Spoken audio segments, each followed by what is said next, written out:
Jacob Burton here from StellaCulinary.com, and in this video, we're going to go over how to debone a chicken leg and thigh.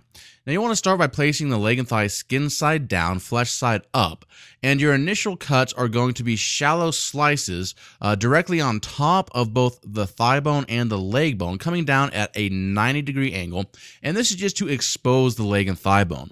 Now notice how I'm holding the knife here. I'm using a modified pinch grip. Normally speaking, you would pinch the knife between your index finger and thumb like that. But here I'm pinching the knife between my middle finger and thumb with my index finger resting on top of the blade, making the knife an extension of my index finger. And this is going to make it easier to control the tip of the knife, which I'm using during most of the slicing here.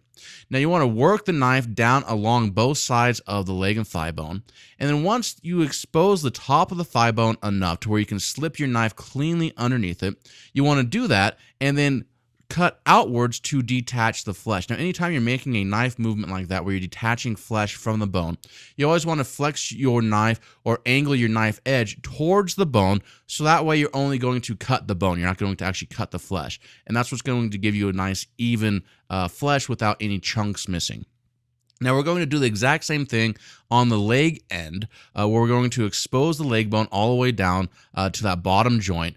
Slip our knife in between the flesh and the bone, angle our knife towards the bone, and detach. Now at this point, you're basically just going to run your knife down both the leg bone and the thigh bone, detaching the flesh until you pretty much only have the leg and thigh meat attached to the knee joint where the thigh bone and the leg bone attach or are connected. Now this is the most difficult part of the process because you want to detach this flesh without cutting through the skin or cutting through the flesh.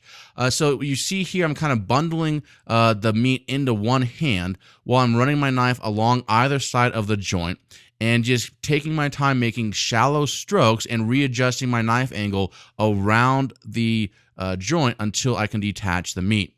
Now you will notice sometimes that little pieces of white cartilage will remain attached to the meat, and you want to make sure that you go back and remove that with your knife blade, because that way when you go and cook the thigh later, you don't want people biting into cartilage. I mean, that's never that good or tasty. So make sure that all of the cartilage is removed, and then if there's any excessive connective tissue, you want to remove that as well.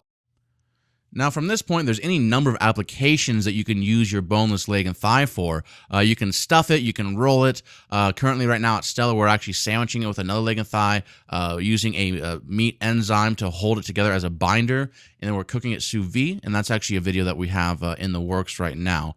But this is just a pretty universal technique, so anytime you need a boneless leg and thigh portion of chicken, this is how you do it. For more information, check out this episode's show notes at StellaCulinary.com/CKS42.